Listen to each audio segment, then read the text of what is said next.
Off to Wedgehurst. Tally-ho!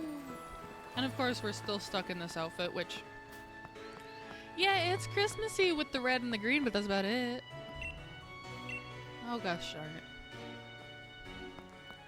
I forget this one likes to force you to go back and talk to people. I mean, don't get me wrong. I can't blame him for making us go back and talk to our mom.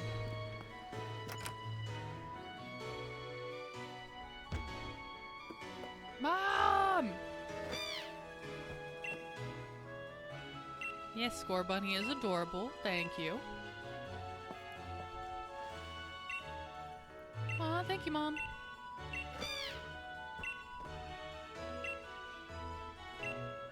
Come on, Score Bunny. Let's go.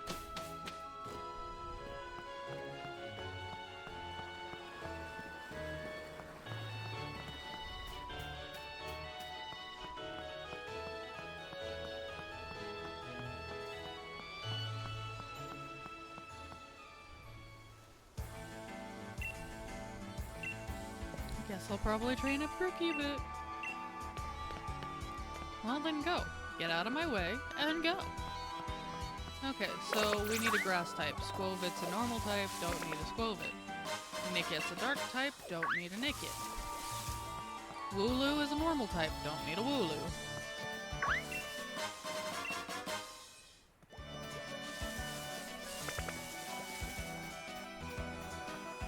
We literally just need a grass type. Which we should be able to find on the way between, not Wedgehurst. Maybe Wedgehurst? Wedgehurst and, Turfield.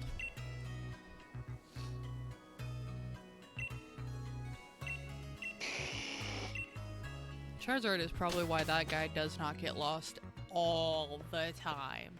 Because I don't know if y'all heard, he has a very bad sense of direction.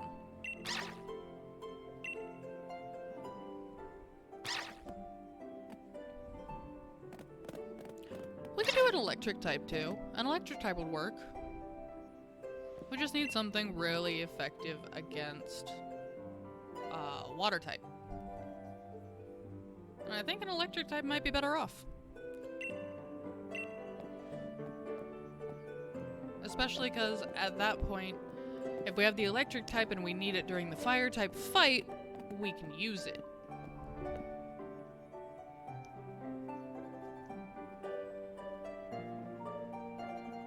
There we go.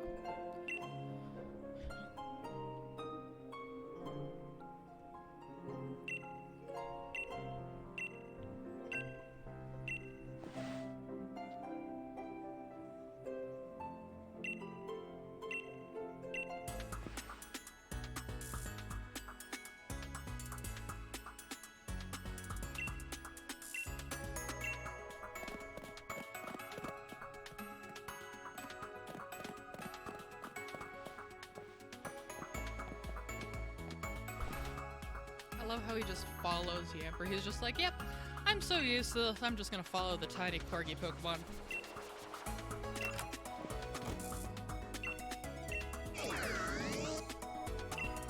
And of course Rotom's like, you talked? You talked to me?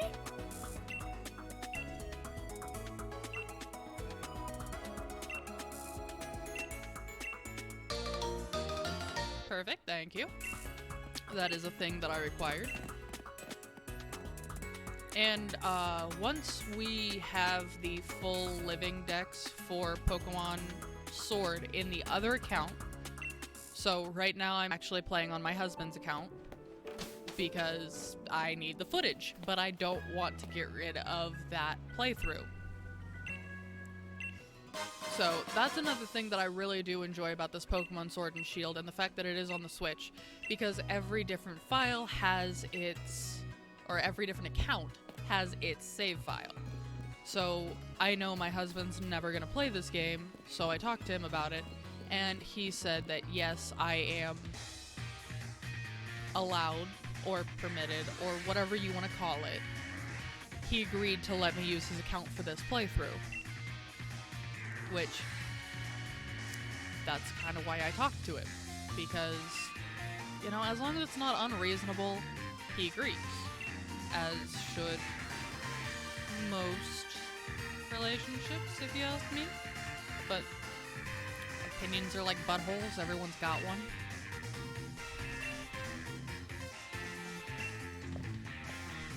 So basically what's gonna happen is we're gonna come in here, we're gonna get through the tutorial. Unfortunately, the tutorial basically completely goes through and lasts until like the first gym.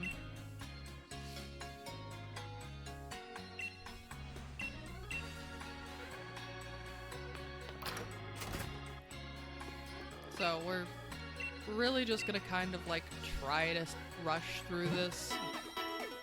And it's just kind of one of those things where it's like, okay, well, to get where we want to go, we have to go through this entire, basically, first area. So to start off with, let's grab 10 revives. We shouldn't really need more than that. It doesn't start getting really bad until later on, and we'll grab 57 potions. Because why not?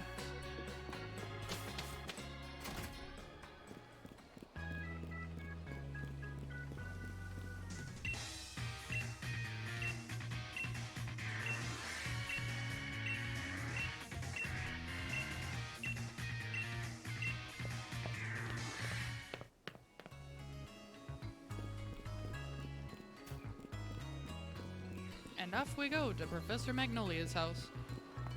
Now we're going to be keeping our eyes out for either a really good electric type or a really good grass type. Preferably an electric type, like probably Yamper. Helios did really well in my last playthrough, but that's later on in the game. I love how Lee has a very bad sense of direction, but he still just kind of pops up out of nowhere.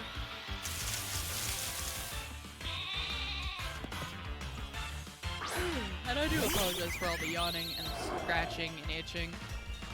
I rolled out of bed, got my coffee, and went, let's stream! Unfortunately, I don't have too long because there are things that I must do on a Friday, which it happens.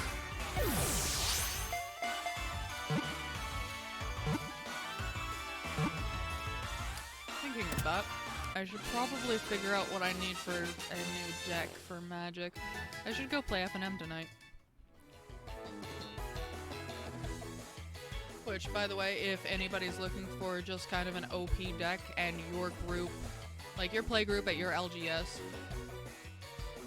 there's some rude people, probably with a deck that has a lot of enchantments and a very Kaya-based deck.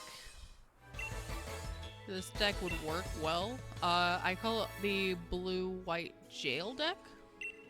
And basically it's based all around rule of law, because that's in standard for some reason. I don't understand it, but okay. But rule of law, it's a white Archon of Absolution. Rule of law, of course, you can only play one spell per turn. Doesn't affect you if all your spells are instants. Archon of Absolution, which makes it so that that is a Squovit with a Brilliant Aura. We're catching that. Not only will it give us Watts, but this is supposedly going to be a good Squovit. Oh, and by the way, in this game it's slightly broken, just catching things immediately. It works almost as well as a Quick Ball. Let's see how good this Squovit is.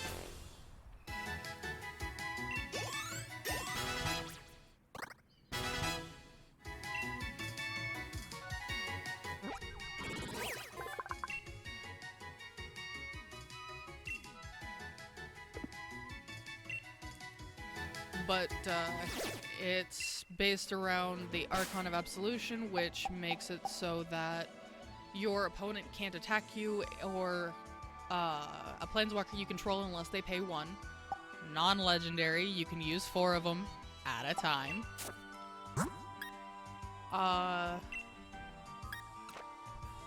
No, I don't want to swap it, I want to check it. Let me see here.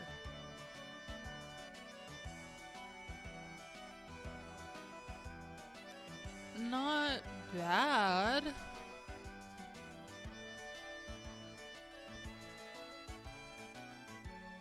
I mean, it looks like, so here's the thing, with Brilliant Orid Pokemon, they're supposed to have 2 to 4 perfect IVs. It looks like this one's is in attack, defense, HP. Perhaps also special attack. With a very low speed stat, but because of its nature, the speed stat is supposed to be high. That's... For a Brilliant Orid Skwovet, that Skwovet kinda sucks.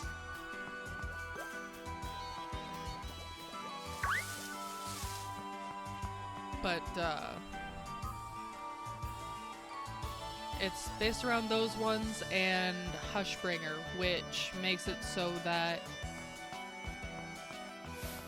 no enter the battlefield or death effects take trigger.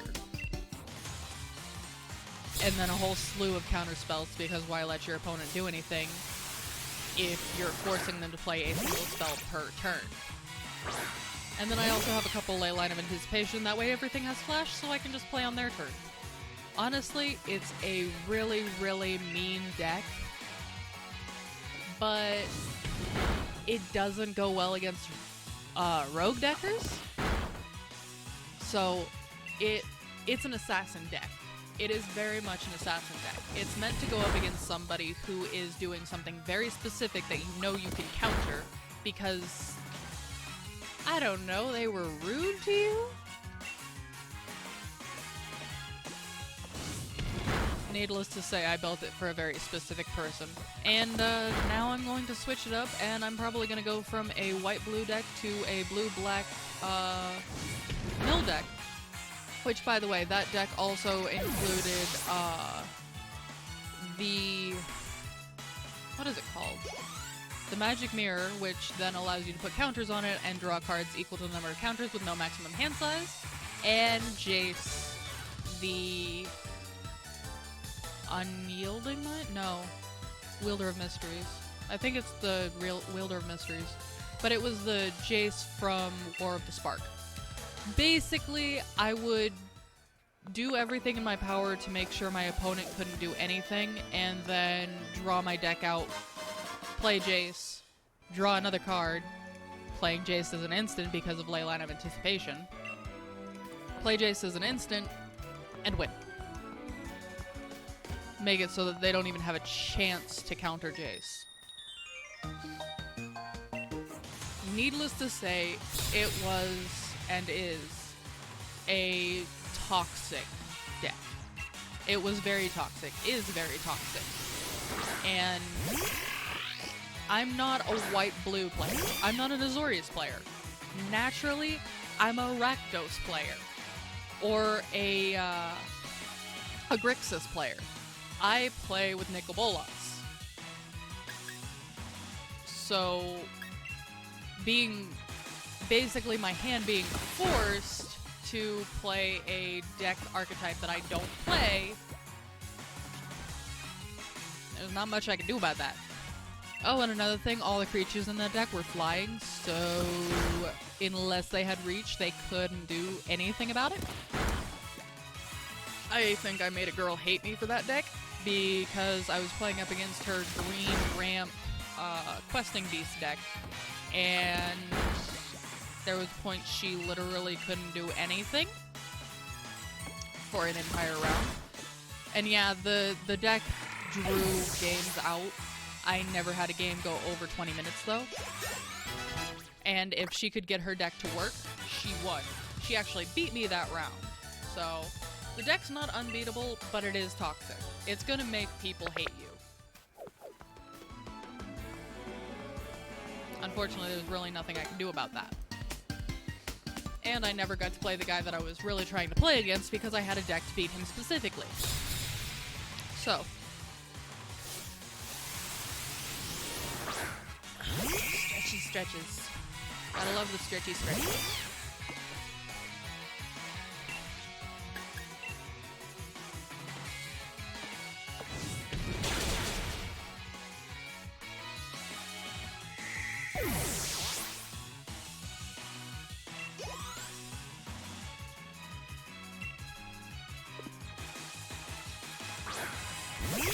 now that I've gone on my tirade about Magic the Gathering while playing Pokemon, yikes.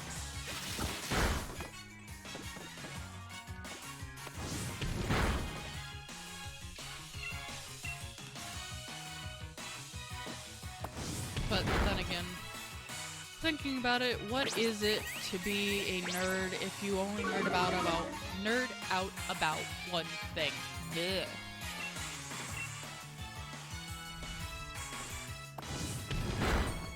Like, I'm sorry, but I wouldn't, like, yeah, you'd still be considered a nerd if you really only nerded out about one thing, but I wouldn't really consider it a serious, oh my god, you're a nerd.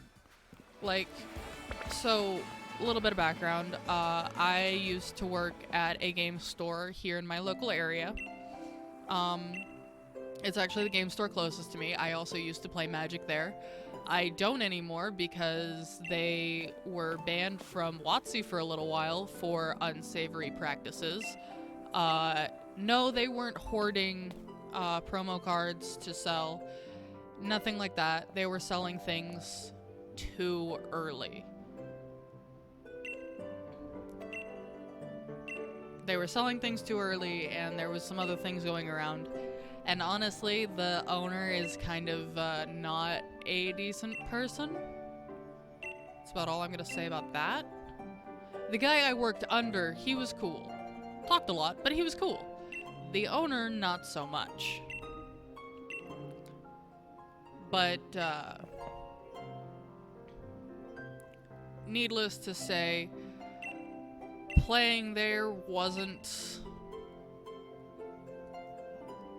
It wasn't horrible.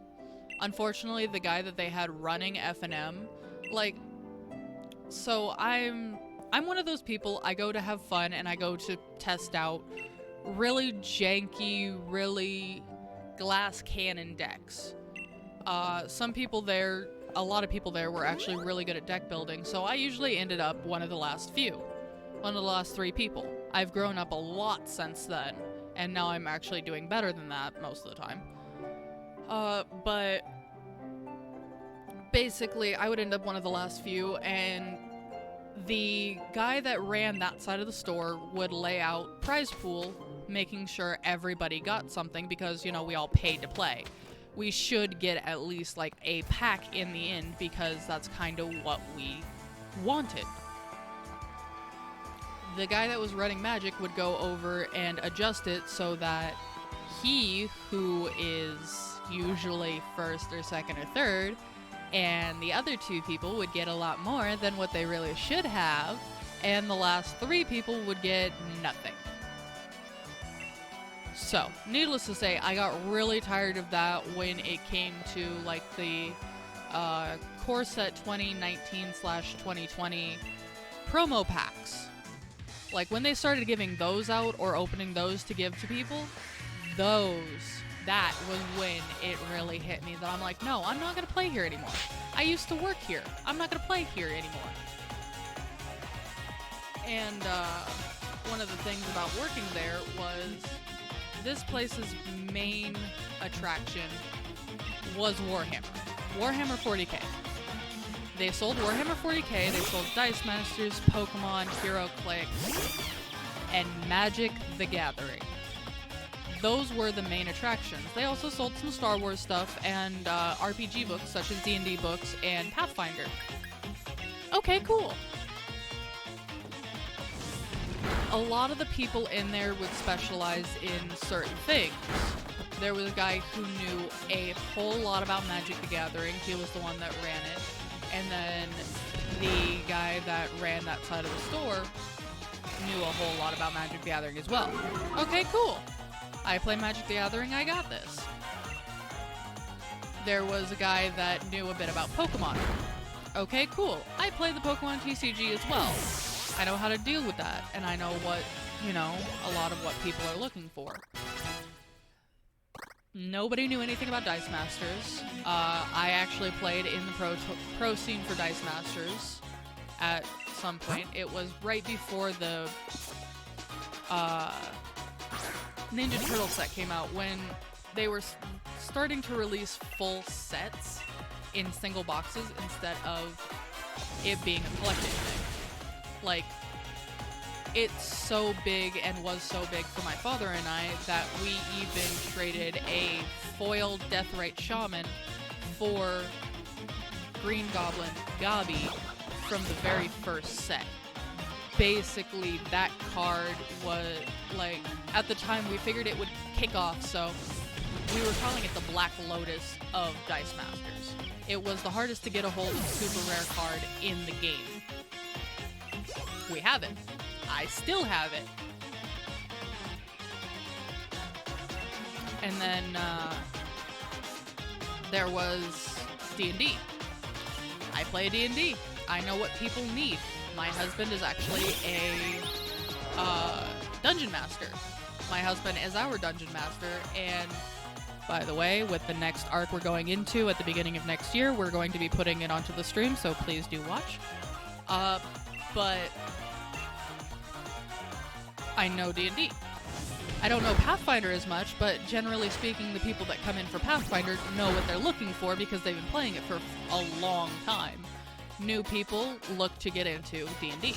Of course, I've had young dungeon masters trying to come in and, you know, hey, I want a DM, but I don't know what I need. Okay, well, here's a list of the things you need, or there's a little starter set that can get your feet wet.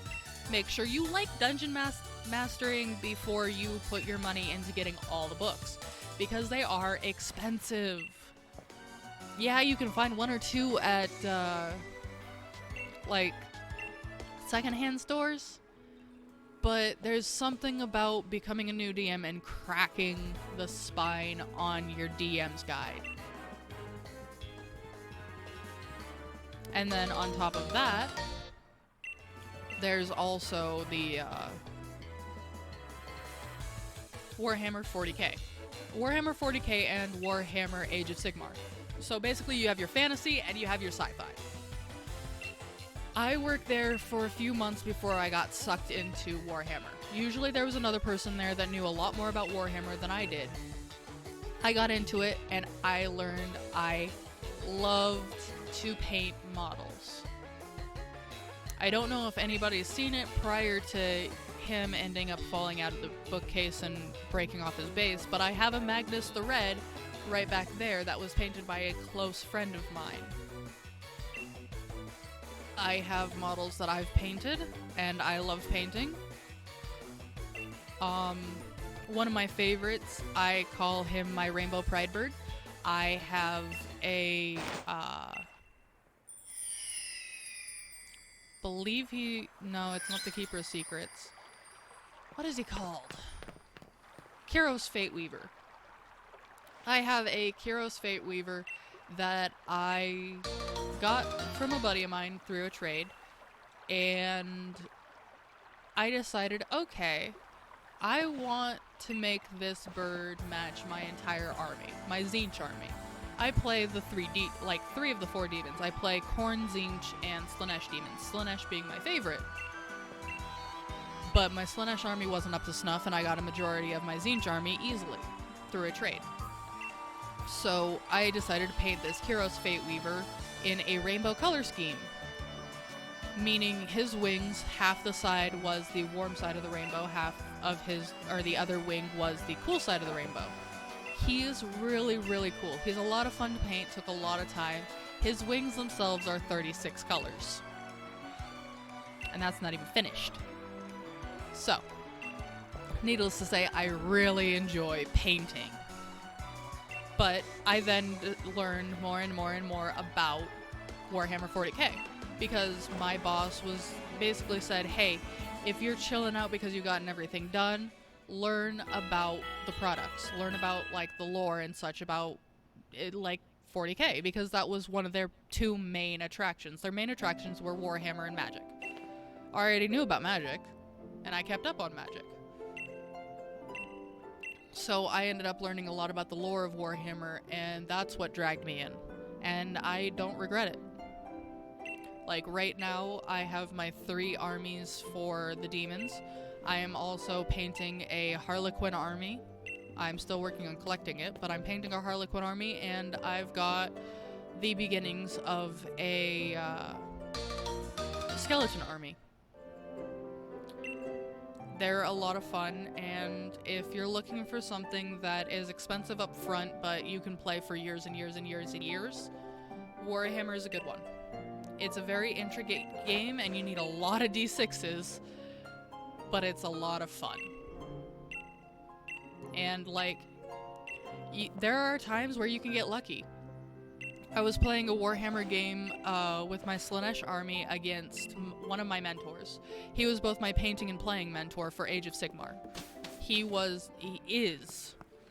not dead, don't worry. He is an amazing guy. But I was playing up against him, and we were playing a game that we were supposed to collect objectives. And he was going for kills rather than objectives. He completely forgot about the objectives. And I was able to beat a multi-year veteran player by collecting objectives without him realizing it. And it was pretty awesome. He kind of laughed and told me it's been a long time since he's lost in that way. So, as long as you have a healthy community and people aren't being overly toxic. Like out here where I live, we actually have a really large community with a limited number of rude, toxic people. So it's actually a lot of fun. Same thing with Pokemon. Like, I don't actually play Pokemon, the TCG, much anymore. I'm slowly collecting cards to build a deck based around Mew and Mewtwo.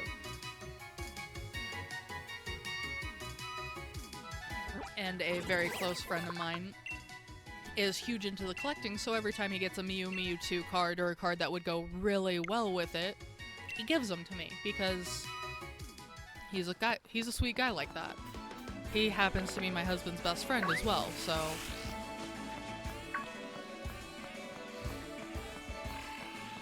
But,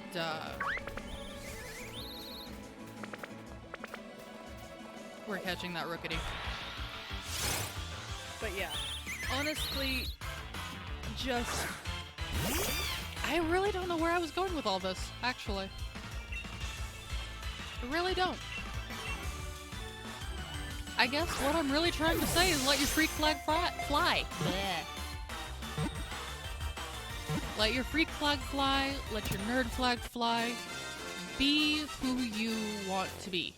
Be yourself and be who you want to be. Like, there's not much else that I can say about what I've been talking about because I completely lost my train of thought. Be the biggest nerd you want to be. Be the coolest person you want to be. Don't want to be a toxic person, though, because that's just rude. Like, I'm sorry, if you want to be a toxic person, you might need to go get your mental health checked. Let's see here. Looks like we have 4 perfect IVs? Speed, attack... Oh, the special attack might not be. The special attack might just be his, what's it called? Nature. But looks like speed, attack, and HP are really good IVs on him. We'll have to let him grow and see if the special attack is one too. But basically, you know, be you. Just be you.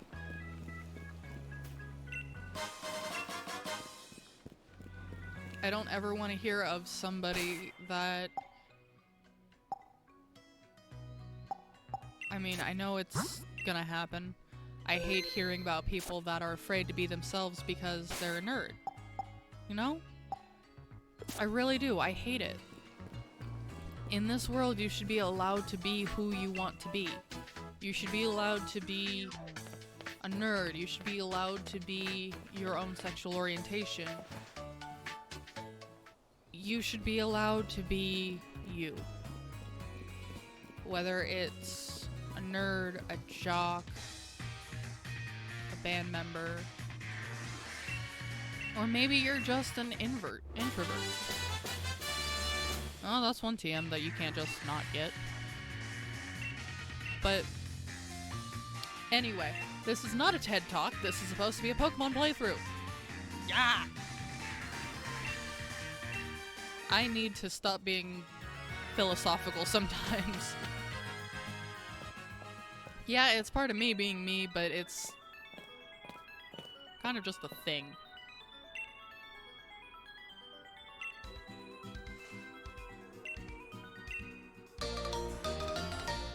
Why, thank you, Mom. You are a wonderful mother, and your hair is adorable.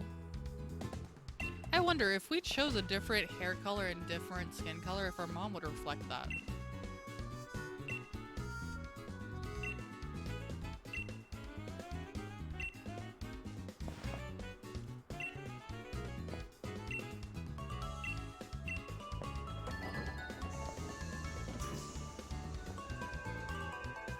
But yeah, anyway. Now that I've gone on a ranting tirade for what, 20, 30 minutes, something like that? Oops. So yeah. Anyway, back to the Pokemon game. Looks like we'll have access to the wild area soon. I wonder if we could just walk there from Motostoke immediately. That would be nice.